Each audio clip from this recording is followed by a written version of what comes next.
It's soul fulfilling, and it's really something that's helping, your family, other families, the planet. It's everything with the water that gets soaked in the groundwater, the runoffs into the canals, the ocean, and if we take an approach as a human civilization towards that and really see that and feel it, everything, all of our other problems, I feel, will take care of themselves. Our potential, it's exponential. Hey, what's up, guys? Welcome to another podcast of Abundant Souls. Today I have a very special guest, Anthony Coletti. Anthony, welcome to the podcast. Thanks, Jack. Thanks for having me. Of really course, looking man. forward to this. Heck yeah, man. For sure. So Anthony is amazing. He is a real estate investor, but he's blending it with growing food at home. So I'm excited to share that with you guys. So Anthony, tell us a little bit about how you got into growing and your vision. Sure. Yeah, hop right in. So I would say the thing that really got my wheels turning is mangoes. I had a mango one day, and this was probably not too long ago, about 3 years now. And it kind of led me to a YouTube video that led me to Walter Zill.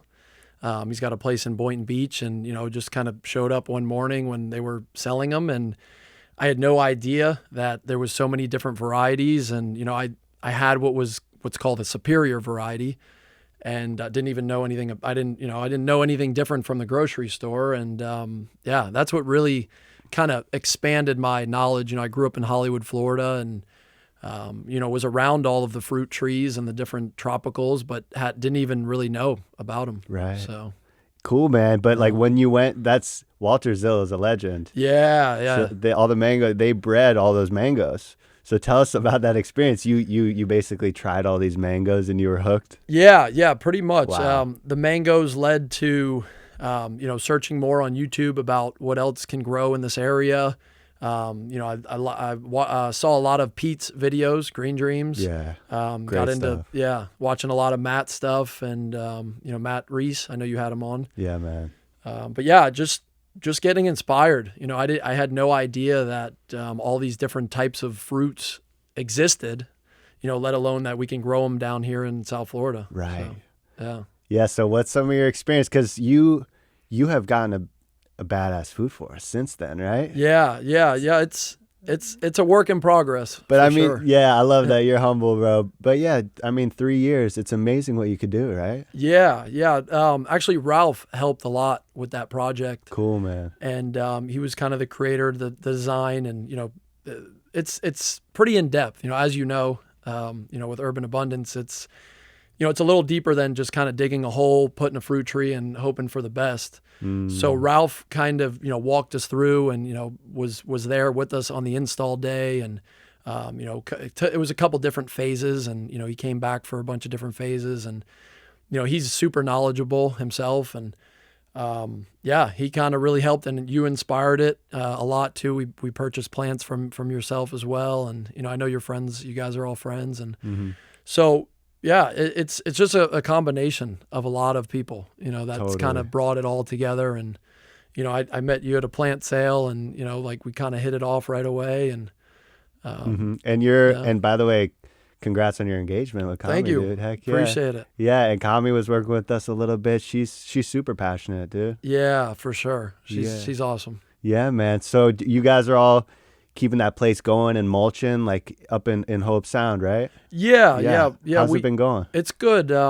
We have some local landscapers that cut a lot of trees down or prune trees, and they have the mulch, and instead of taking it to a landfill, they just drop it off, and they're happy to drop it off. They have to pay somebody to basically to drop it off at a landfill. They actually have to pay for that. So right. All that mulch. Yeah, that's the key. Definitely a major key that.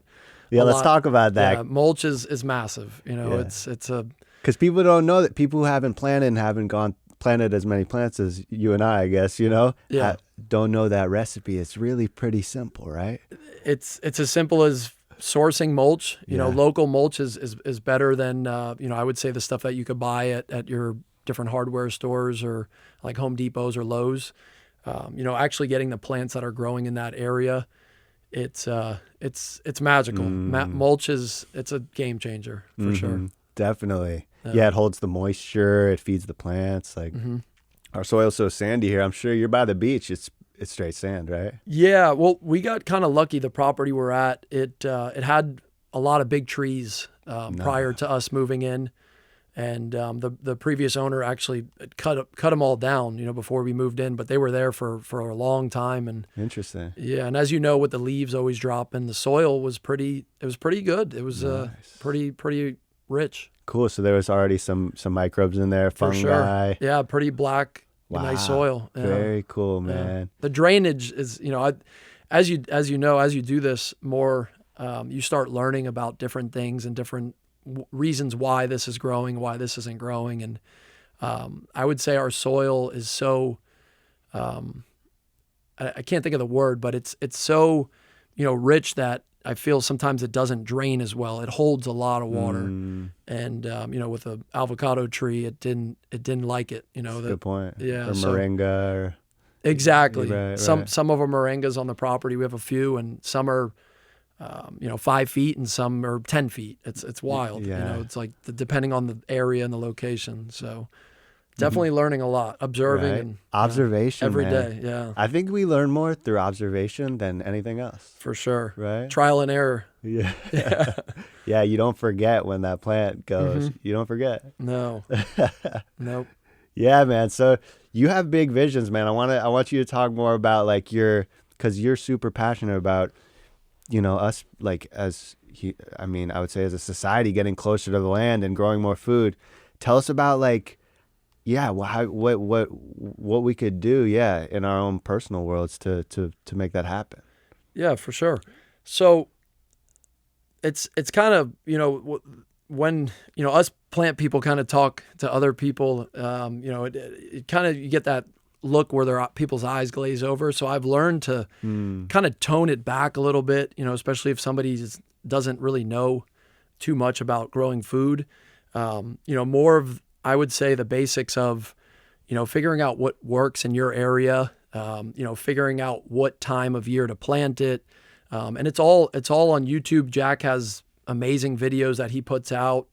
Talia's super talented and she crushes it, the video editing and everything, everything behind that. And shout out Talia. Yeah, for sure.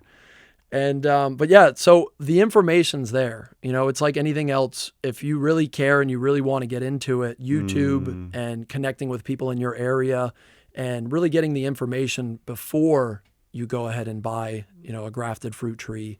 Right. And a put cocktail citrus. Yeah. And put it in the ground, at least take the time to connect.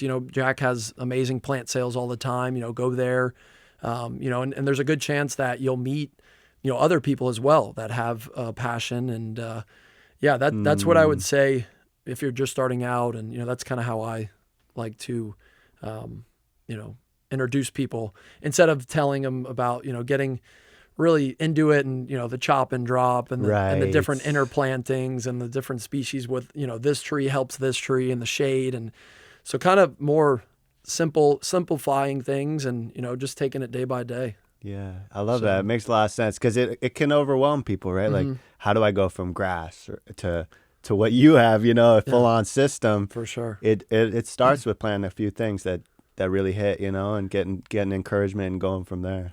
Yeah, exactly. Especially if you've never done it. Right. I tell a story sometimes about, when I first got into it and just digging the first couple holes, it felt weird. It felt strange. I've never really gardened. I've never really planted anything. Didn't go to school for any of this. And, right. And now, some of the neighbors that walk by, they're, hey, how do you know all this? Did you go to school? Like, are you studying this? And it's just, no, it's YouTube, getting around people like yourself, Jack, and you're constantly putting great content out and trying to share this. Well, thank you. And that's I give my success a lot to people like yourself and the guys totally. like I mentioned, Matt and Pete and the people before Chip, us, man. Chip's OG. Chip's Shout OG. out Chip. Chip's gotta get on here and Ralph, man. Yeah, Ralph too. So that's so much good stuff. it's like anything else in life. You surround yourself by the people that are having the success and are actually in that space and doing it, and it's inevitable for you to also have the success. That's a lesson right there. That's beautiful. For sure. Get around the people doing it That's successfully. It's inevitable until you have that very thing. Yes, sir. Yeah, beautiful, man. Yep. So we've talked a lot about what like how to do it, like what to do. Mm-hmm. What about why? Why should people do this? Why should we do this? Sure. Yeah. So the short version of that answer, it's just, we spoke about it a little before, but it's soul fulfilling, and it's really something that's helping, your family, other families, the planet. It's everything with the water that gets soaked in the groundwater, the runoffs into the canals, the ocean, and if we take an approach as a human civilization towards that and really see that and feel it, everything, all of our other problems, I feel, take care of themselves. It's the compounding of great habits, and having a garden moves you towards that direction of building great habits in life. So, and at the end of the day, it's nutritious, and you're getting sun, and your feet are in the ground and the soil, and we could have a whole podcast about that. Yeah, dude, that's an amazing answer. For sure. I love that. And it's so fulfilling. It's not just the fact that we're doing good for the planet and for each other. It's also, super good for our livelihood. For sure. Yeah, man. And I love what you said. I don't want to breeze over that, because it really, what you just mentioned about it being part of just getting great habits in your life to stack an amazing life. Like, that's so cool, because gardening really is just, we talk about this whole podcast, but it's really just one piece to being, a happy human. Exactly. Yeah, man. Yep. So tell me, Anthony, you're making it happen in your yard, in the garden. You also, I know you're into fishing. How does that, another piece to the puzzle around here in Palm Beach, Yeah. So I've grew up fishing. My dad got me into fishing when I was barely walking, and I've been doing it for pretty much my whole life. And I got into spearfishing in high school. Cool. I had a man. good buddy of mine, got some fins and some gear, and he's like, "Hey, let's go out there." And ever since then, that's become probably a bigger passion than just rod and reel fishing. Really getting out there, and another thing that kind of opened up my mind to the world and kind of what's going on, and is I grew up spearfishing down in Hollywood. And just seeing all the different reefs and the structures, and as the years went on, I started to see the reef kind of just getting depleted, and coral dying, and it's a sad thing, and when my dad grew up in pretty much where I was born and raised in Hollywood, his whole life. So the stories that he would tell me from when he was a kid, compared to what I saw, it wasn't even like I was, are you sure you're talking about Hollywood kind of thing? And, No way. And then I started seeing it, with just the few years that I've been on this planet. Interesting. So that's another thing that, I eventually want to get into, helping with the ocean and that whole side of things. And, but right now, as it's you really have to focus on a specific lane, and Well said. a lot of your energy and things can kind of get pulled into a lot of different directions, and you're not able to do as much as you really want to do. So, the fishing is more of a hobby. It's more of a passion thing. But back in with the garden, a lot of our the fish that we harvest and fillet, all of the carcasses go back into the garden. We kind of just pull back some of the mulch where the bananas are, dig a hole, put the fish carcasses in, and that's been one of our secrets of success with banana plants. They're blowing up. It's the winter season now, and we have 4 racks growing right now. So amazing. Yeah, the abundance is real, man. Yeah, it's so. A lot of people too, probably, Jack, you've seen it, get kind of anxiety when thinking about putting in a new system. And, I would say with that, it's like anything else, if you're learning something new, there's a lot It's a lot of anxiety, a lot of new things, but that's where all the growth is. That's where the growth happens within you. And, once you get the system in, you figure the systems and processes, it's kind of uphill from there, downhill from there. Right. Yeah. It's easier. Yes. It gets easier, and you start learning, what works and what doesn't. And, the overwhelming factor of it all doesn't become overwhelming anymore. It's like any other thing in life. Once you really understand it and you start feeling it out and you see how the plants react, and it's a lot easier to maintain once it's growing together. So we're at the stage now where it's mostly just chopping things, pruning things, and putting it back. None of our biomass, and for people that don't know, biomass is basically like leaves and the mulch, debris, any organic matter. It just goes right back on the floor. Like, you'll never drive by our house and see a pile of, branches or root or anything really. That's it's all special. just, we chop it and then just put it right back in the system And feed the system with it. Wow. Yeah. Closed loop, baby. Close the loop. Yeah. Yes, sir. Do you have a lot of like vetiver grasses and Mexican sunflower biomass plants? For sure. Yeah. We have, our whole hedge around the property is Tithonia, which is Mexican sunflower, and vetiver grass. Wow. So, and then we a lot of pigeon peas and jack beans, and we have, I would say 75% of the plants that we have, maybe more, is just pretty much for biomass. That's powerful, bro. Yeah. And the rest is, fruit trees and Wow. I got to step my game up, perennials. man. Yeah. You're here to teach me, bro. Yeah. We got to plant more. Yeah, plant more biomass. You Wow. can never have enough. You chop it down and it takes you, maybe a couple hours, and you're kind of looking around like, is there anything else? Is there any more that we could take down and, feed the soil with? So Beautiful. And it comes right back, man. yeah, fast. Yeah, it does. For sure. In summertime, it's a lot more work. For sure. Yeah. Yeah, it is. But I mean, you look over at your neighbors and they're cutting grass, for, every 2 weeks in the summer, they're cutting grass, and, we've never cut grass. So it's, it's different. That's a so good it's point. like, pick your a lot of work. It could be a lot of work cutting grass, weed eating, and as we know with grass, it comes with, having to spray weeds and having to put fertilizers and all that. And, with our system, it's mostly chop and drop, and, we make our own teas and Nice. yeah, and the fish emulsion and the carcasses, and yeah. So it's all just natural. Yeah, and all those things are pretty inexpensive, like free mulch and For sure. Fish carcasses and Yeah. chop and drop. Yeah, man. As opposed to these weed and feeds or whatever, products to keep grass going. That's a good point. For sure. Yeah. Yeah. So tell people, because I gotta flex on them real quick, dude. You have no grass, right?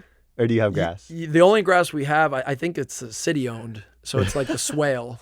Yeah. But dude, that's impressive. You got it all out. Ripped it all out. Yeah. It's all plants, right? It's now. all plants. Very cool. Yes, sir. We have a lot of natives as well, like a lot of native flowering type plants for pollinators. Cool. So it's very important to have. Like what?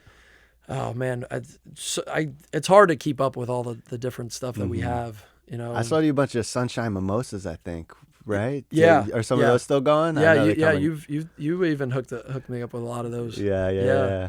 So I forget the type of ground cover that we have. It's got a blue flower. It's a small blue flower, and what I've learned, through the years of planting in the system that I have is, I wanted the mimosa to grow so bad. I wanted it. We went Right. pretty crazy with the amount of mimosas that we bought, and there's this. I got to figure the name about what this ground cover is, but it grows without even being like in the ground. If I pull a weed and kind of throw it off to the side, it still grows. It'll take. It'll take. I think I know what you're talking about too. The one, yeah. Yeah, and so now we're at a point where I look over and there's tons of bees and different pollinators on those flowers, and it's like I don't want to fight. I don't want to fight them anymore. Yeah. So it's so Cool. those are, yeah. So those are the ground covers. Yes, sir. That's yeah. it. Yeah, And they grow just it's wild. Yeah. Yeah, cool. And if you wanted to plant, you just cut a little hole in that Exactly. and just pop it in. Yeah, Exactly. man. Yes, sir. People get overwhelmed quick, man, with weeds and stuff, but that's a beautiful message. Yeah, How- it hit like, me. It hit me in the beginning. Yeah. I'm not gonna lie. I was one of those overwhelmed with weeds, and now I'm at peace with them. Because it's what I've learned is, if you don't have anything in that space, something's gonna come. It's gonna grow. So instead of thinking, oh, let me keep pulling weeds, now what I do is I'll put a pigeon pea there or something. I'll put a bunch of pigeon peas in that spot, and so it great call. shades it, and Yeah, because something's going to pop up. Something has to grow. That's right. Yeah. It's interesting to think, like, if we take out all the plants in an area, take them all out and we don't plant it, plants will come, It's like, For sure. yeah, the nature persists. Yeah. And we're seeing that in our garden. It's, we've seen taro pop up, and you kind of lose track, when your friends give you different roots or different plants and seeds, and you're kind of just like, you get a little overwhelmed. But what we've done is just kind of figured out a good spot, and we think it would do good here, and kind of forgot. And next thing you know, turmeric's popping up, taro, we have papayas just popping up, and Yeah, man. which is amazing. They just keep going. Yeah, Yeah, totally. because if not, weeds are gonna fill that space. Mhm. Yeah. Papaya is almost a weed, It Yeah, just they keeps grow. going. Yeah. Yeah, Yeah. for sure. What do you guys like to use, Because isn't that like the second step, like taking the banana, making tostones or using it? Well, how do you guys use a lot of these cool subtropical plants? Yeah, great question. So all kinds of ways, as you know, plantain, we'll do mashed plantains. We'll do sometimes like lightly fried plantains, air fry them. We air fry them as well. Good stuff. Growing a lot of yucca. I got into yucca, and I never really had it ever. And I didn't know it could grow here. And then our first yucca, Camila's grandfather actually was in town, and we harvested one of our first yucca plants, and he's been growing. I don't know about he doesn't grow it anymore, but he did when he was a young I'm sure in younger boy. Colombia, right? Yes, So in Colombia, cool. and he told us, he showed us the ropes on how to prepare it, and just fell in love with it. And we used to have a midline kind of, I know throwing plant terms out there, but one of our rows that we had was more for like annual vegetables. But when we had yucca, I'm like, hey, the annual vegetables are great, and I like annual vegetables, but I fell in love with yucca, Yeah. and you don't have to water it. we pretty much put like 80% of that row we put yucca. Yucca cuttings. Yeah, yucca cuttings, exactly. That's amazing. So Yeah. it's all yucca in that strip now. Pretty much. Cool. Yeah. And support plants as well. Right Pigeon peas on. and Cool. Yeah. Yeah, and that's like I think that's the 1-2 punch, man. Mm-hmm. Yucca and pigeon peas. Pigeon peas, yeah. Protein. And plantains and bananas. Plantains and bananas. Yeah. For sure. It's definitely bananas are a staple here. Yes. For sure. Yeah. I've learned dwarf varieties. Yeah. They're your friend. That's right. The big ones are great, and they look cool, and they provide a nice rack. But man, when they come down, we had one take out one of our nice loquat trees, and That's a bummer. yeah, it fell on it last storm. And another thing we learned is for all the banana growers out there, the pups help stabilize the bananas. And if you take out too many pups and you have strong winds, Yeah. they're- I learned that from Matt too. yeah, I Yeah. learned it the hard way. Don't Yeah. take out too many pups, Yeah. right? Yeah, Yep. that's so true. Mm-hmm. The pups stabilize it, yeah. Yes, sir. Because underneath, we always seeing what's going on above the plants. What's going on underneath? Exactly. That corum's got to be solid because that Exactly. banana's all water. Yes, sir. Right on. Yeah, we really like bananas a lot. Yeah, we're actually putting a few new ones in a couple different places. Nice. What kinds? So we're kind of doubling down. We had 10 different varieties before, and the ones we're putting in now is a Dwarf Orinoco, Solid. and then we're going with a Dwarf Namwa. So the two that we've saw crush. Those are the two. Yeah, those are the two exactly. Like they've outproduced all of our bananas by probably 3x at least. Yeah. Yeah. And they flower quick. Quick. The Orinoco is crazy. Yeah. Yeah. We have one clump of Orinoco with 2 racks on it, right? And a dwarf enamel with 2 racks on it. Very cool. Yeah. Yeah, Within man. one smaller clump. Dude, do you guys like process the pigeon peas or the chaya or anything? Like some of these that you know what I mean? We don't Yeah. So usually process. we haven't done. I have a buddy of mine that's telling me, hey, you really need to do the pigeon peas, like break them open, make them, and add them with rice. And we haven't done that, but we've done them green, or it's more of like an edamame type of thing. How's that? It's amazing. Cool. Yeah, man. you have to make sure they're kind of full. Sometimes they're kind of like they're like thinner. So you have to Yes. just make sure the pea fills out. Got it. But yeah, we've had them that way. Amazing. I've heard of that. Yeah. Yeah. That's how I was first introduced to it at the community garden. But yeah, recently, like last season, actually, when because right now they're all like turning hard and brown. We've been harvesting them, shucking them, they say, and pulling out all those peas and making like lentil soups and stuff out of it. It's amazing. Yeah, man. I've heard. That's what my friend makes. Yeah. Yeah, stews and soups. Stews and soups. Yeah. Yeah, it's the way, and they keep when they're dried like that. It's like a bean or whatever. For sure. They keep in a jar for a long time. So Yeah, a lot of them we've been using to replant right on. for the most part and chop and drop. Yeah, they come back very quick. They That's right. regrow quick. Yeah. It's like an annual almost, and like you plant it, it'll be sure. at And the end of the year you'll have peas. And they attract a lot of bees. So many, like they're all flowering now around our garden, and just beautiful little yellow flowers and tons of bees. And Man, yeah, food forests are beautiful. yeah, I don't know it's what's incredible. Right? It really is. It's hard to explain. It's more of a feeling. It's more of you get into the garden and it's different. It's hard. You know what I mean? It's hard to I do. explain that feeling until you actually are in it. And you see, like, you're looking around and you see banana racks and fruit and mulberries and and yuccas, and you pull back the mulch a little bit and you see these roots growing, and it's right there in your front yard. Yeah. We don't have a backyard, so our whole deal is in our front yard. Yeah. You wake up to that. Yeah. It's just a feeling. It's bro. different. Yeah, it's Super you create different. your own vibration. It's almost like you create your own paradise. Man. right there in your yard. So Beautiful. Yeah, I hope this inspires you guys to get planning, For because sure. it's true, man. yeah, it's patience too. It teaches you a lot of patience. Plants. Totally. Some plants grow very quick and others are slow. So you got to just kind of have patience with it. Yeah, man. Patience. Yeah, a lot of teaching in the garden, not just about how to grow food. It's bigger than that. Yeah, man. It's Yeah. so true. I've heard, I don't know who said it, but we could answer all of life's problems in a garden. For sure, I believe it. Yeah. Wow, man. And yeah, I just want to, you've said such good stuff today, man. I really appreciate it. Like that one nugget you said, where if we all made that a priority, or at least what you were talking about, like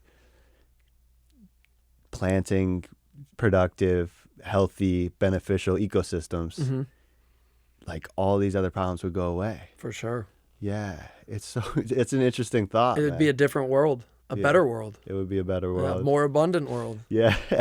Man, it's the abundance is crazy. Like I'm giving sure. away salad and all this stuff right now, and greens and the pigeon peas and yucca. When you get these harvests, there's so much. It's almost, we need a tribe of people to trade with, and For sure. Yeah, we have neighbors that we give a lot of bananas to, and we've some of the different pups, the banana pups and the clippings and the cuttings, and So you're planting your neighbors. oh yeah, Too. yeah, Cool. yeah. Are they? Is it like? Are they excited about it? Yeah. A lot of them, some have even said, "Hey, we're ripping grass out. We're putting fruit trees in and yucca, and we're taking your lead." And yeah, it's amazing. So it's just sometimes it's hard to juggle everything. As you mentioned earlier, with the real estate business that I have, and with all of that going on, and so it's sometimes hard to juggle. And I mentioned about staying in a lane, and that's why really want to bring this and real estate. Oh, sorry. Really want to bring this and real estate investing together. Beautiful. and work with individuals like yourself and, that are you're in that, I know a decent amount, but, not as knowledgeable as yourself and other people out there. And I really want to bring that in together and, Beautiful. revolve it around, real estate investing and food systems at those specific properties. So cool, man. Do you mind talking about that more? Like, Yeah. and what you want? Yeah, because that's super cool, man. How does that play out? Yeah. So right now, it's always kind of evolving and changing a little bit, but the ultimate goal is to have properties to where people could either, it's how can I explain? Because we could talk about this for the whole hour, but Sure. trying to summarize it, I would say, bringing where people live and the food kind of teeing people up basically. Where you're going to be living, there's already a food system there, and one thing that I've learned about getting into growing food and real estate, kind of combining it, is the management. And that's a massive thing, and I've learned that, it's one thing to put the system in, but the other avenue is managing it and making sure, the different plants aren't overgrowing the other plants, and they're not shading things out, and, you're giving them love. So that's kind of been one of the challenges that we're still trying to figure out is how everything's going to look. But as of now, we have a vision of buying smaller type of apartment complexes, and something that has a decent amount of green space. Cool. More of like garden style apartments. And then taking over that green space, making it Exactly. food Adding a forest. food system within that complex. Wow. And having somebody that's on site, that lives there and helps manages it, and maybe creating an opportunity for them as well, to where if there's so much food that grows there, maybe they could take it to a farmer's market, or they could propagate some of the plants that are there and bring those to the farmer's market. Wow. Or just creating new ideas and new opportunities for other people, and also bringing in the plants, because I would say the majority of people that are going to be, renting somewhere, they're probably not thinking, hey, there's going to be edible landscaping here, because nobody's really doing that. And Not at all. So it's like just getting that out there to the world and showing people, like, you can look out your front window and there's a rack of bananas, or there's a mango tree with mangoes on it. It's, and to show them that it's possible. I, like before, I mentioned I grew up in Hollywood, Florida, and I didn't even know this whole Right. world existed with these tropical plants, and it really changed my life. Beautiful. Yeah, man. Dude, that's beautiful, because it really is about showing people the models. For sure. Yeah, and Just getting that feeling. Putting it out there.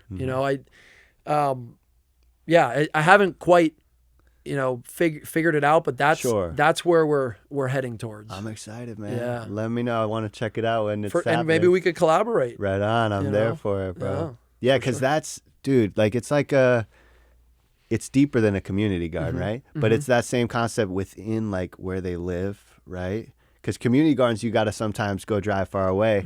Like, proximity is power, right? You walk outside your door to go get the culantro for your meal or whatever. Exactly. That's great. And it would bring, like, the energy there. It would bring people together, like, your neighbor.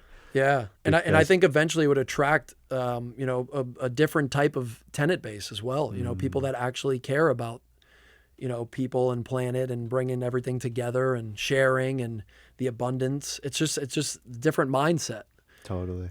So that's where we're at now. Kind of the beginning phases of just bringing it out to the world and kind of trial and error and seeing the feedback and, how everything's going to get managed. And that's a big thing. You're right. Yeah. The management, like, because a lot of these commercial properties or whatever, like these apartment complexes, they have hedge trimming crews and all these crews meant for these sterile landscapes. What if we had a crew that knew how to take care of all your food for us? Exactly. Yeah. That's part of the vision as well. Cool, man. Yeah. Because we can only do so much. You're out trying to, do what you need to do. For sure.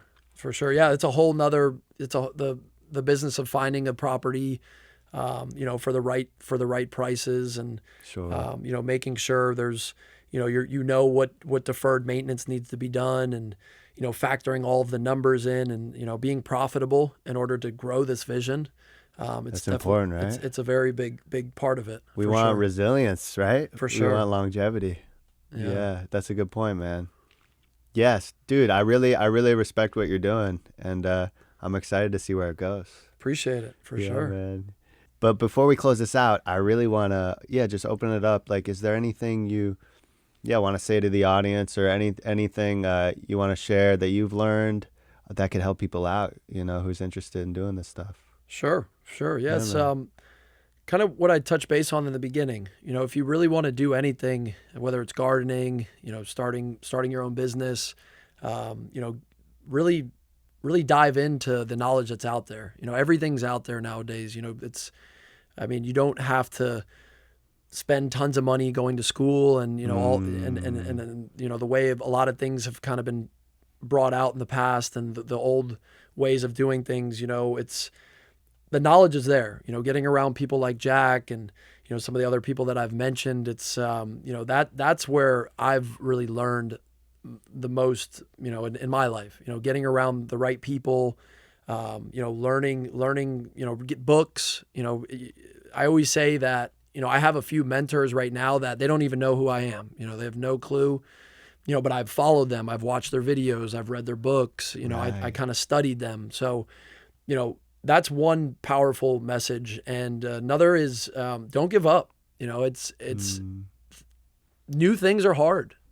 Anything that any endeavor that's worth doing and really that you have passion about, it's gonna take a lot of tough times, and just if you never give up, you'll never fail. So you just learn, and then you learn to do it a little bit of a different way, and you just keep trying, and eventually something's gonna stick. So that's kind of my two takeaways that really helped me in my life Yeah, man. get to where I'm at. Yeah. That's awesome advice. Yeah, man. Things worth doing are hard, Yeah, so don't give up. for sure. Very When hard. it gets, Yeah. And when you feel that hardship and that anxiety, just know that that's where the growth is. That's the part that's changing you. Because if you don't feel that and you don't ever go through that, you're going to stay the same. So when you do feel that, just remember this podcast and this saying. It's like, hey, you're on the right path. you're on your way. Yeah. For sure. Anthony, thank you so much for your time. Thank you. Yeah. Thank you, Jack. You're inspiring, man. You Wow. really are, man. You're doing it, and Thanks, man. I respect it, man. We need more Jacks, more urban abundances out And there. more Anthony's, man. Yeah. I appreciate that, For man. sure. Thank you. Let's get after it. That's it. One day at a time. Yeah, man. One day at a time. That's it. Much love, man. Thank you. Thank you. Thanks for having me.